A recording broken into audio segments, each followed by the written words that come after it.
ഇപ്പോൾ ഈ താഴത്തെ കമ്മിറ്റികളൊക്കെ എടുത്തിട്ട് ചതയ്ക്കുന്നത്? നായ പോലെ കുറയ്ക്കുന്നവനാണ് പിന്നെ പാർട്ടി സംസ്ഥാന സെക്രട്ടറി. എനിക്ക് നിഷ്പക്ഷമായി, ഞാനിപ്പോൾ CPM-ന്റെ ഈ ജീർണതകൾക്കെതിരെയും പിണറായിനെതിരെയും ഒക്കെ ഏറ്റവും ശക്തമായി നിലപാടെടുക്കുന്ന ഒരു പൊതുപ്രവർത്തനമാണെങ്കിൽ പോലും ഞാൻ നിഷ്പക്ഷമായിട്ടാണ് ഞാൻ പറയുന്നത്, ഈ പാർട്ടിയുടെ സാധ്യത ഇനി കേരളത്തിൽ വളരെ വളരെ കുറവാണ്. തെറ്റ് തിരുത്താത്തിടത്തോളം ഈ പാർട്ടിക്ക് കേരളത്തിൽ ഒരു സാധ്യതയും ഇനി. നമസ്കാരം. കേരളത്തിലെ ഏറ്റവും വലിയ രാഷ്ട്രീയ പാർട്ടിയാണ് CPM. പക്ഷേ ഈ തെരഞ്ഞെടുപ്പ് കഴിഞ്ഞപ്പോൾ വളരെയധികം ആരും പ്രതീക്ഷിക്കാത്ത തരത്തിലുള്ള ഒരു തോൽവിയാണ് CPM-ന് നേരിടേണ്ടി വന്നത്.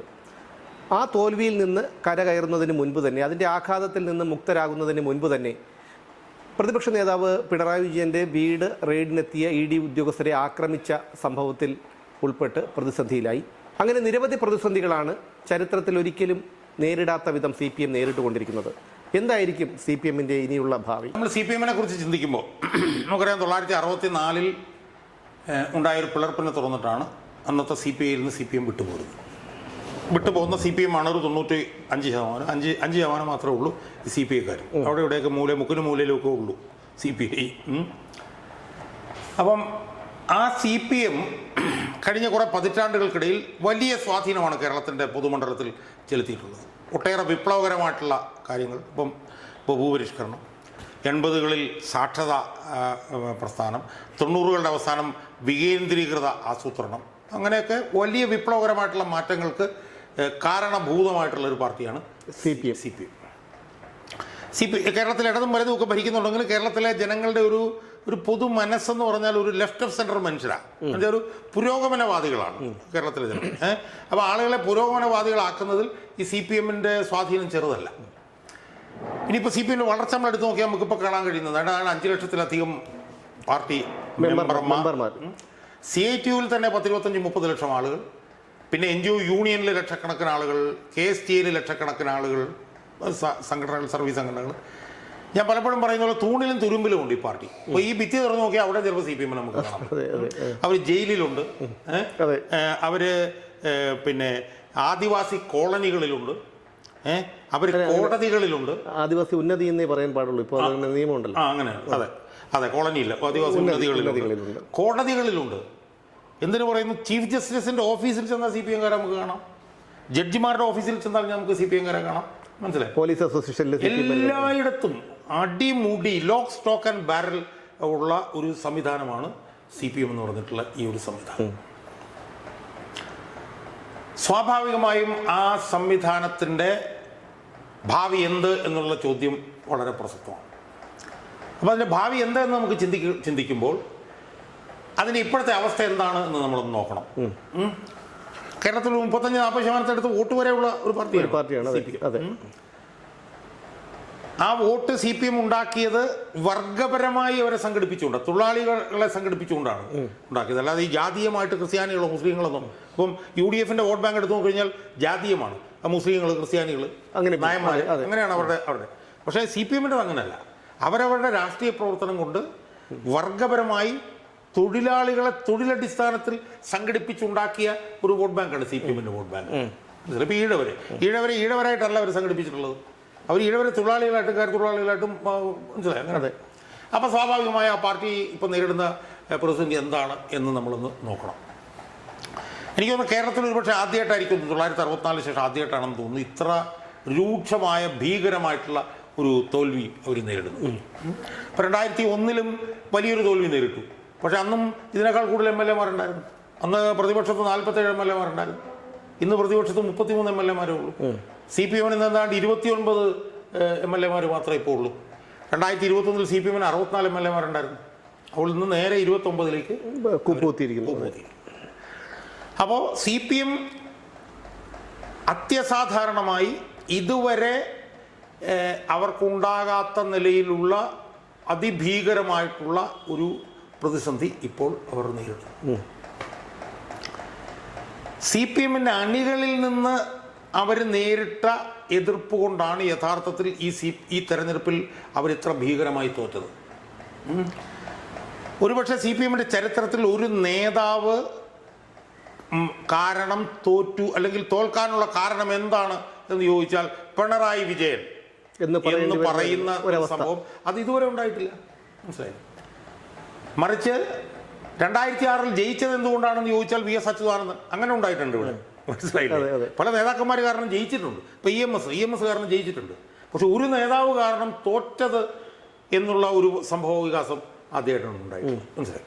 2, ആ നേതാവിനെ അധികാരത്തിൽ നിന്ന് നിഷ്കാസിതനാക്കുക എന്നുള്ള ഒരൊറ്റ ഉദ്ദേശ ലക്ഷ്യത്തോടു കൂടി CPM അണികൾ സമ്മാനിച്ചതാണ് ഈ വിജയം. ഇപ്പം CPM അണികൾ വോട്ട് ചെയ്തില്ലായിരുന്നെങ്കിൽ CPM ചിലപ്പം UDF ചിലപ്പോൾ ഒരു 10-75 സീറ്റിൽ ജയിക്കുമായിരുന്നു. പക്ഷേ ആ 75 എന്നുള്ളത് 102 എത്തിച്ചത് CPM പ്രവർത്തകരും അണികളും അഭ്യുദയകാംക്ഷ. ഈ തെരഞ്ഞെടുപ്പിൽ CPM-നെ തോൽപ്പിച്ചതും CPM തോൽക്കണം എന്ന് ഏറ്റവും കൂടുതൽ ആഗ്രഹിച്ചതും CPM-ന്റെ വോട്ട് ബാങ്ക് ആണ് എന്നുള്ളതാണ് എൻ്റെ പോയിന്റ്. അത് എന്തിനു വേണ്ടിയാണെന്നുള്ളത് പിന്നീട് നമുക്ക് ചർച്ച ചെയ്യാം. ഞാൻ പറഞ്ഞ പോലെ ഒരു 10-30 സീറ്റുകളെങ്കിലും UDF-ന് കൂടുതൽ കിട്ടാനും അവർ 102 എത്താനും കാരണം CPM-ന്റെ അണികളുടെ അസ്വസ്ഥത ഒന്നുകൊണ്ട് മാത്രമാണ്. അതെ അതെ. ഒരുപക്ഷെ ഹിന്ദുക്കളും മുസ്ലിങ്ങളും കൂടെ നിന്നിരുന്നെങ്കിൽ പോലും ജയിക്കുമായിരുന്നു. പക്ഷെ ഇത്ര അതിഗംഭീരമായിട്ടുള്ള ഒരു വിജയം അവർക്ക് UDF-ന് ഉണ്ടായിട്ടുണ്ടെങ്കിൽ അതിൻ്റെ കാരണം CPM-ന്റെ ഇന്നത്തെ നേതൃത്വത്തിനോടുള്ള അവജ്ഞയും പുച്ഛവും പ്രതിഷേധവും രോഷവും ആണ്. മനസ്സിലായി? അപ്പോൾ അതിൽ നിന്ന് തന്നെ CPM എന്ന് നേരിടുന്ന പ്രതിസന്ധിയുടെ ആഴം എത്രയാണ് എന്ന് നമുക്ക് ബോധ്യമാവും. മനസ്സിലായി? അപ്പം അങ്ങനെ ചർച്ച ചെയ്യുമ്പോഴാണ് CPM-ന്റെ ഭാവി എന്ത് എന്നുള്ളതിനെ കുറിച്ചിട്ട് നമുക്ക് ചർച്ച ചെയ്യുന്നത്. അപ്പം വെച്ചാൽ ഏറ്റവും വലിയ തകർച്ചയിൽ നിന്ന് വേണം ഇതിൻ്റെ ഭാവിയെ കുറിച്ചിട്ട് നമ്മൾ ചിന്തിക്കാൻ. അങ്ങനെ ചിന്തിക്കുമ്പം ഒരു പൊതുപ്രവർത്തനം എന്നുള്ള നിലയിലും കമ്മ്യൂണിസ്റ്റുകാരെന്നുള്ള നിലയിലും എനിക്ക് നിഷ്പക്ഷമായി, ഞാനിപ്പോൾ CPM-ന്റെ ഈ ജീർണതകൾക്കെതിരെയും പിണറായിനെതിരെയും ഒക്കെ ഏറ്റവും ശക്തമായി നിലപാടെടുക്കുന്ന ഒരു പൊതുപ്രവർത്തനമാണെങ്കിൽ പോലും ഞാൻ നിഷ്പക്ഷമായിട്ടാണ് ഞാൻ പറയുന്നത്. ഈ പാർട്ടിയുടെ സാധ്യത ഇനി കേരളത്തിൽ വളരെ വളരെ കുറവാണ്. കാരണം നമ്മളിപ്പോൾ ബൂർഷ്വാ പാർട്ടികൾ, ഇപ്പോൾ CPM ബൂർഷ്വാ പാർട്ടികൾ എന്ന് പറയുന്നതാണ് കോൺഗ്രസ് പോലുള്ള പാർട്ടി. ആ പാർട്ടിയുടെ കാര്യം നമ്മളൊന്ന് എടുത്തു നോക്കൂ. 2004 ഒരു സീറ്റിൽ ഒതുങ്ങി ലോക്സഭാ തെരഞ്ഞെടുപ്പിൽ. അന്നാണ് ആന്റണി മാറി ഉമ്മൻചാണ്ടി വരുന്നത്. മനസ്സിലായില്ലേ? എന്നാൽ അതിനുശേഷം CPM എത്ര പ്രാവശ്യം 1, 2, 3/4 സീറ്റിൽ ഒതുങ്ങി. അപ്പോൾ എന്തെങ്കിലും മാറ്റങ്ങൾ എവിടെയെങ്കിലും ഉണ്ടായിട്ടില്ല. അത് ചോദിക്കുമ്പോൾ പറയുന്നതാണ് ലോക്സഭയല്ല നിയമസഭ. ലോക്സഭയിൽ തോറ്റമ്പി, പഞ്ചായത്തിൽ തോറ്റമ്പി, നിയമസഭയിലും തോറ്റമ്പി. ഈ 3 തെരഞ്ഞെടുപ്പിലും തോറ്റമ്പിയിട്ടും മാറ്റത്തിൻ്റെ ഒരു ലാഞ്ചന പോലും ഇതിനകത്ത് കാണുന്നില്ല. എന്നാൽ തിയറിറ്റിക്കലായിട്ട് പറഞ്ഞാൽ തെറ്റുതിരുത്തൽ എന്ന് പറയുന്നത് ഏറ്റവും സുസംഘടിതമായി ചെയ്യുന്ന ഒരു പാർട്ടി CPM ആണെന്നാണ് കടലാസിൽ എഴുതി വെച്ചിരിക്കുന്നത്. റെക്ടിഫിക്കേഷൻ പ്രോഗ്രാം എന്നൊക്കെ പറഞ്ഞിട്ട് പ്രവൃത്തിയിൽ അതില്ലെങ്കിൽ പേജുകളോളം എഴുതി വെച്ചിട്ടുണ്ട്. പക്ഷേ ബൂർഷ്വാ പാർട്ടികളെ പോലും നാണിപ്പിക്കുന്ന തരത്തിൽ തെറ്റു തിരുത്താത്ത ഒരു പാർട്ടി CPM ആണെന്ന് നമുക്ക് കാണാൻ കഴിയും. ഇപ്പം നമ്മളിപ്പോൾ 2016 പോലെ എടുത്ത് നോക്കും. 2016 വലിയ ഭൂരിപക്ഷത്തിൽ ജയിച്ചു. 2019 അതിദയനീയമായി തോറ്റു, തിരുത്തിയില്ല. 2021 പ്രത്യേക ചില കാരണങ്ങൾ കൊണ്ട് ജയിച്ചു. അത് കഴിഞ്ഞ് 2024 അതിനേക്കാൾ ഭീകരമായി തോറ്റു, തിരുത്തിയില്ല.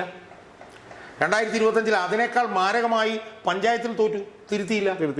2026 ഇപ്പോൾ തോറ്റമ്പി അടപടലം പൊളിഞ്ഞ് നാണം കെട്ട് നാറി, തിരുത്തിയില്ല. അപ്പം തെറ്റുതിരുത്തൽ ഈ പാർട്ടിക്ക് അന്യമാണ്. തെറ്റുതിരുത്തൽ എന്ന് പറയുന്നത് കടലാസിൽ മാത്രമാണ് ഈ പാർട്ടിയിൽ ഒതുങ്ങുന്നത്. തെറ്റ് തിരുത്താത്തിടത്തോളം ഈ പാർട്ടിക്ക് കേരളത്തിൽ ഒരു സാധ്യതയും ഇനി. ഒരു കമ്മ്യൂണിസ്റ്റ് പാർട്ടി, വിപ്ലവ പാർട്ടി എന്നുള്ള നിലയിൽ തെറ്റുകൾ ഉണ്ടെങ്കിൽ തെറ്റുകൾ തിരുത്തി മുന്നോട്ട് പോകുന്നതാണ് ഈ പാർട്ടിയെ മറ്റു പാർട്ടികളിൽ നിന്നും വ്യത്യസ്തമാക്കുന്ന ഏറ്റവും പ്രധാനപ്പെട്ട ഘടകമെന്ന് നാഴികയ്ക്ക് 40 വട്ടം നമ്മളോട് പറയുന്ന ഈ പാർട്ടി തോറ്റ് അമ്പിയിട്ടും 19 തോറ്റിട്ടും 24 തോറ്റിട്ടും 25 തോറ്റിട്ടും 26 തോറ്റിട്ടും തിരുത്താനൊരു ഒരു ലാഞ്ചന പോലും കാണിക്കുന്നില്ല എന്ന് മാത്രമല്ല, ഈ പരാജയങ്ങൾക്കൊക്കെ കാരണക്കാരായവരെ തോറ്റ് തകർന്ന് അടപടലം പൊളിഞ്ഞ് കീറക്കടലാസായിട്ടും അവരെ വീണ്ടും ഉന്നത സ്ഥാനങ്ങളിൽ എടുത്തു വെക്കുകയാണ്. 2004 ഒരു സീറ്റിൽ പോയപ്പോൾ, ഒരു സീറ്റിലേക്ക് കോൺഗ്രസ് ഒതുങ്ങിയപ്പോൾ മുഖ്യമന്ത്രിയായിരുന്ന AK ആന്റണിയെ മാറ്റിയെടുത്ത് ഇവിടെ 99 സീറ്റിൽ നിന്ന് 34 സീറ്റിലേക്ക് ഒതുങ്ങിയപ്പോൾ 64 സീറ്റിൽ നിന്ന് 29 സീറ്റിലേക്ക് CPM ഒതുങ്ങിയപ്പോൾ അതിന് കാരണക്കാരനെന്ന് പാർട്ടി അണികൾ 100% പറഞ്ഞ ഒരുത്തനെ പ്രതിപക്ഷ നേതാവാക്കുന്നു എന്ന് പറയുമ്പോൾ അതിൽ നിന്ന് തന്നെ തെളിയുന്നത് എന്താണ്? ഈ പാർട്ടി രക്ഷപ്പെടില്ല എന്നാണ്. ഇനി വിജയൻ കഴിഞ്ഞാൽ ഏറ്റവും കൂടുതൽ വിമർശന വിധേയനായ ആളാരാണ്? ഗോവിന്ദൻ. ആ ഗോവിന്ദൻ എങ്ങനെയാണ് വിമർശന വിധേയനായത്? തൻ്റെ ഭാര്യയെ താൻ മാറുമ്പോൾ അവിടെ നിർത്തണം പറഞ്ഞ വിമർശന വിധേയനായത്. അയാളുടെ ഒരു പ്രസംഗം ഞാൻ കഴിഞ്ഞ ദിവസം കേട്ടു, സത്യം പറഞ്ഞാൽ തലയ്ക്ക് കൈവച്ചു. അവിടെ വെച്ചും അയാൾ വെനിസുലയെക്കുറിച്ചും അമേരിക്കയെക്കുറിച്ചും ഈ ഗവൺമെന്റിന്റെ അപ്പം ഞാൻ പറഞ്ഞു വരുന്നത് അതുകൊണ്ടാണ് ഞാൻ പറഞ്ഞത് ഇതിനി കേരളത്തിൽ ഒരു ഭാവിയുമില്ല. യഥാർത്ഥത്തിൽ ഈ തകർച്ച ഒരു അവസരമാക്കുകയായിരുന്നു ചെയ്യേണ്ടിയിരുന്നത്. എന്നുവെച്ചാൽ ആപത്ത് ഒരു അവസരം എന്ന് പറയുന്നത് പോലെ ഈ തകർച്ച ഒരു അവസരമാക്കി നന്നാക്കാൻ ശ്രമിക്കുക. ഇനിയിപ്പോൾ അവസാനം ഈ മാസപ്പടി കേസ് തന്നെ എടുക്കും. ഈ മാസപ്പടി കേസ് എടുക്കുമ്പോൾ ആ മാസപ്പടി കേസിൽ എന്തൊക്കെയാണ് തെളിവുകൾ പുറത്തു വന്നിട്ടുള്ളത്, എന്താണ് അതിനകത്ത് സംഭവിച്ചത്, അതിൻ്റെ പുറകെ പോയാൽ നാണം കെടുമോ അതോ നന്നാവുമോ എന്ന് വിശകലനം ചെയ്യാൻ കഴിയാത്തൊരു പാർട്ടിയാണ് ഈ പാർട്ടി. പുതിയ പാർട്ടിയിലല്ലേ. അവർ ഈ റിപ്പോർട്ടുകളെടുത്ത് പരിശോധിക്കണ്ടേ, വായിക്കണ്ടേ? അതിന് പകരം എല്ലാ തെളിവുകളുമുള്ള ഈ കേസിൽ പോലും ED ഒരു കോടതി ഉത്തരവിൻ്റെ ഭാഗമായി വന്ന് അന്വേഷണം നടത്തുമ്പോൾ അറസ്റ്റ് പിടിക്കാൻ പോവുകയാണ് MA ബേബി പോലുള്ള ദേശീയ സെക്രട്ടറിമാർ ഉൾപ്പെടെയുള്ളവർ. ഞാൻ പറഞ്ഞു വന്നതെന്ന് വെച്ചാൽ ഇതൊക്കെ കാണിക്കുന്നത് ഈ പാർട്ടി നന്നാവാൻ പോകുന്നില്ല. ഈ പാർട്ടിക്ക് നന്നാകാൻ ഒരു താല്പര്യമില്ല. ഈ പാർട്ടിക്ക് നന്നാകുന്ന ഒരു ലക്ഷണവുമില്ല. അപ്പം ഞാൻ പറഞ്ഞു ഇത് ഏറ്റവും കൂടുതൽ അവസരമാക്കി എങ്ങനെ മാറ്റാമായിരുന്നു. പിന്നെ KN ബാലഗോപാൽ എന്ന് പറഞ്ഞൊരു ജയിച്ചു വന്നിട്ട് അയാൾ വലിയ കൂടിയ ആളാണെന്ന് ഞാൻ പറയുന്നില്ല. ഒരു ജസ്റ്റ് ആവറേജോ അല്ലെങ്കിൽ ഇപ്പോൾ ജസ്റ്റ് എബോവ് ആവറേജോ ആയിട്ടുള്ള ഒരു നേതാവാണ് അയാൾ. വലിയ കഴിവുള്ള ആളും ഒന്നാണെന്നുള്ള അഭിപ്രായമൊന്നും എനിക്കില്ല. പക്ഷേ ഇന്ന് ഉള്ളതിൽ വെച്ച് പ്രതിപക്ഷ നേതാവാക്കാൻ കഴിയുന്ന ഒരു മുഖം അയാളായിരുന്നു. അയാളെ ആ മുഖമാക്കി മാറ്റിക്കൊണ്ട് പിണറായി വിജയന് മാന്യമായൊരു റിട്ടയർമെൻറ്റ് കൊടുത്തുകൊണ്ട് ഞങ്ങൾക്ക് തെറ്റുപറ്റി, ഞങ്ങൾ ചർച്ച ചെയ്യും, ഞങ്ങൾ തിരുത്തും എന്ന് പറഞ്ഞുകൊണ്ട് യഥാർത്ഥത്തിൽ ഇവർക്ക് ചെയ്യാമായിരുന്നു എന്തായിരുന്നു? ഇവർ ബാലഗോപാലിനെ പ്രതിപക്ഷ നേതാവാക്കാമായിരുന്നു. പിണറായി വിജയനോട് മാറി നിൽക്കാൻ വേണേൽ പറയാമായിരുന്നു. വേണമെങ്കിൽ അത്യസാധാരണമായിട്ടുള്ള നടപടി എന്നുള്ള നിലയിൽ ഈ സെക്രട്ടേറിയറ്റ് പൂർണ്ണമായും വേണേൽ രാജിവെക്കാമായിരുന്നു അവർക്ക്. അല്ല, അത് മാത്രമല്ല,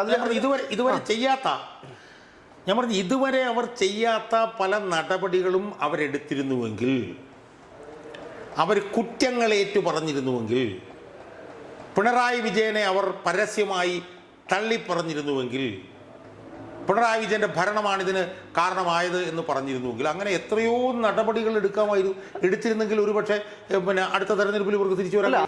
തെരഞ്ഞെടുപ്പിന് മുമ്പ് അവർ കാണിച്ച തെറ്റുകളെ കുറിച്ചിട്ടല്ല എൻ്റെ ചർച്ച. തെരഞ്ഞെടുപ്പിന് മുമ്പ് അവർ കാണിച്ച തെറ്റ് മുഴുവൻ തെറ്റായിരുന്നുവെന്ന് പാർട്ടി അണികൾക്കും പൊതുജനങ്ങൾക്കും ബോധ്യമായതുകൊണ്ടാണല്ലോ ഇപ്പം കീറക്കടലാശായിട്ടും കീറച്ചാക്കായിട്ടും നിലത്ത് കിടക്കുന്നത്. ഇത്രയും വലിയൊരു തിരിച്ചടി തങ്ങൾക്ക് കിട്ടിയതിന് ശേഷമെങ്കിലും തങ്ങൾക്ക് ഇന്ന തെറ്റുകൾ പറ്റിപ്പോയി, ഞങ്ങൾക്ക് സുധാകരൻ്റെ കാര്യത്തിൽ തെറ്റുപറ്റി, ഞങ്ങൾക്ക് കുഞ്ഞികൃഷ്ണൻ്റെ കാര്യത്തിൽ ഞങ്ങളെടുത്ത നിലപാട് തെറ്റിപ്പോയി, ഞങ്ങൾ DK ഗോവിന്ദൻ്റെ കാര്യത്തിൽ ഞങ്ങൾക്ക് തെറ്റുപറ്റിപ്പോയി, ഞങ്ങൾക്ക് പിണറായി വിജയൻ്റെ കാര്യത്തിൽ ഞങ്ങൾക്ക് തെറ്റ് പറ്റിപ്പോയി, ഇതൊക്കെ ഒന്ന് ഏറ്റുപറയാൻ തയ്യാറായിരുന്നുവെങ്കിൽ ഈ വിജയനെതിരെ വോട്ട് ചെയ്ത പാർട്ടി അണികൾ മുഴുവൻ അടുത്ത തെരഞ്ഞെടുപ്പിൽ ഈ പാർട്ടിക്ക് അനുകൂലമായി വരുമായിരുന്നു. തീർച്ചയായും. പക്ഷേ ഇവരിപ്പോൾ എന്താ ചെയ്യുന്നത്? ഇവരണികളോട് പറയുന്നത് നിങ്ങൾ ഒന്നും ഞങ്ങൾക്ക് ചെയ്യണ്ട, ഈ പാർട്ടി ഞങ്ങൾക്കിനി വേണ്ട, ഇതിനി പച്ച പിടിക്കണ്ട എന്നല്ലേ ഇവർ പറഞ്ഞുകൊണ്ടിരിക്കുന്നത്.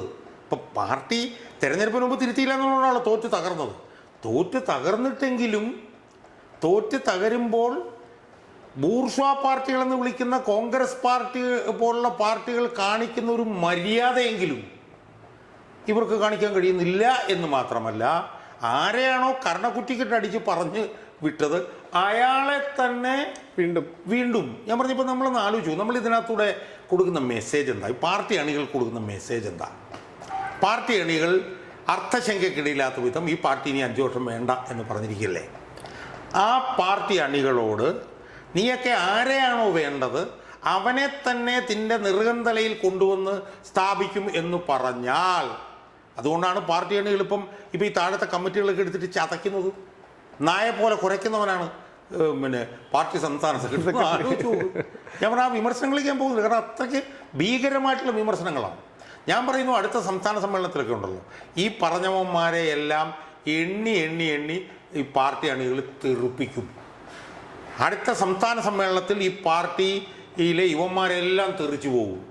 പക്ഷെ അതിനുള്ളിൽ തന്നെ ഇത് ഏതാണ്ട് നാമാവശേഷമായി പോകുന്ന ഒരു സാധ്യതയാണ് ഞാൻ ഇപ്പോൾ കാണുന്നത്. അതുകൊണ്ട് എനിക്ക് മൊത്തത്തിൽ പറയാനുള്ളത്, ഈ പാർട്ടിക്ക് ഇനി കേരളത്തിൽ നിലനിൽപ്പില്ല. ഈ പാർട്ടിക്ക് നിലനിൽപ്പില്ല എന്ന് പറഞ്ഞാൽ ഈ പാർട്ടിയുടെ ഇന്നത്തെ നേതൃത്വമാണ് ഇതിനെ മുന്നോട്ട് കൊണ്ടുപോകുന്നെങ്കിൽ ഇത് തകരും. നാളെ ഒരു ഇതിന് പകരം എന്തെങ്കിലും ഒരു സോഷ്യൽ ഡെമോക്രാറ്റിക് പാർട്ടി എന്നൊക്കെ പറഞ്ഞിട്ട് എന്തെങ്കിലും ഒരു പുതിയ സംഭവവികാസം വികസിച്ചു വന്നാൽ പോലും അത്ഭുതപ്പെടേണ്ട. ഈ CPM ഇന്നത്തെ നിലയിൽ കേരളത്തിൽ അധികകാലം അതിന് ഇനി യാതൊരു വിധത്തിലുള്ള ഭാവിയും ഇല്ല എന്ന് അതിൻ്റെ നേതാക്കൾ ഓരോ ദിവസവും നമ്മളോട് ചൂണ്ടിക്കാണിച്ചുകൊണ്ടിരിക്കുകയാണ്. മുമ്പൊരിക്കലും ഇല്ലാത്ത വിധമാണ് പാണ്ഡ്യാലമുക്ക് സ്വദേശിയായ വിജയനെ പ്രതിപക്ഷ നേതാവിൻ്റെ സ്ഥാനത്ത് പോലും വേണ്ട എന്ന് അണികൾ കീഴ്ഘടകങ്ങളിൽ ഉൾപ്പെടെയുള്ളവർ പറയുന്നത്. പക്ഷേ എന്നിട്ടും കുളയട്ട പോലെ അള്ളിപ്പിടിച്ചു കിടക്കുകയാണ് പിണറായി വിജയൻ എന്ന നേതാവ്. ഈ പാർട്ടിയെ ഇത്രയധികം തകർത്തെറിഞ്ഞത് പിണറായി വിജയൻ്റെ ധാർഷ്ട്യവും ഗോവിന്ദൻ്റെ വിഡ്ഢിത്തരവുമാണ്. എന്തായാലും എനിക്ക് വ്യക്തിപരമായി പറയാനുള്ളത്, CPM എന്ന പ്രസ്ഥാനം തിരുത്തലിന് തയ്യാറാകരുത്. കാരണം കമ്മ്യൂണിസം നിലനിന്നിരുന്ന ഒരു നാടും രക്ഷപ്പെട്ട ചരിത്രം ഭൂപടത്തിലില്ല. അതുകൊണ്ട് തന്നെ കമ്മ്യൂണിസം നിർമ്മാർജ്ജനം ചെയ്യേണ്ടത് ഒരു തരത്തിൽ അനിവാര്യമാണ്. അത് ചിന്തിച്ചാൽ മനസ്സിലാകും. കാരണം കേരളത്തിൽ 100-ലധികം സ്വകാര്യ പൊതുമേഖലാ സ്ഥാപനങ്ങളാണ് ചെങ്കൊടി കുത്തി ഈ പ്രസ്ഥാനം പൂട്ടിച്ചിട്ടുള്ളത്. മറ്റൊരു രാഷ്ട്രീയ പാർട്ടിയും തൊഴിലിടങ്ങൾ കൊടികുത്തി പൂട്ടിച്ച ചരിത്രം കേരളത്തിലില്ല. അതുകൊണ്ട് തന്നെ തിരുത്തലിന് CPM തയ്യാറാകില്ല. കാരണം അങ്ങനെ തിരുത്തലിന് തയ്യാറായി സ്ഥാനങ്ങൾ ഒഴിഞ്ഞു പോകേണ്ടി വന്നാൽ പുതിയ ആൾക്കാർ ആ സ്ഥാനങ്ങളിലേക്ക് വരികയും തങ്ങളുടെ ആധിപത്യം നഷ്ടപ്പെടുമെന്നും എന്ന് മാത്രമല്ല അവർ ചെയ്തു കൂട്ടിയ പല കാര്യങ്ങളും പിന്നീട് പുറത്തു വരുമെന്നും ഈ നേതാക്കൾ ഭയക്കുന്നുണ്ട്. അതിൻ്റെയൊക്കെ ഫലമാണ് ഇപ്പോഴും തിരുത്തലിന് തയ്യാറാകാതെ ഞങ്ങൾ തിരുത്തുമെന്നൊക്കെ പറയുന്നത്. എന്തായാലും CPM-ന് ഇനി ഒരിക്കലും ഒരു ഉയർത്തെഴുന്നേൽപ്പ് കേരളത്തിലില്ല എന്നുള്ള കാര്യം വ്യക്തമാണ്.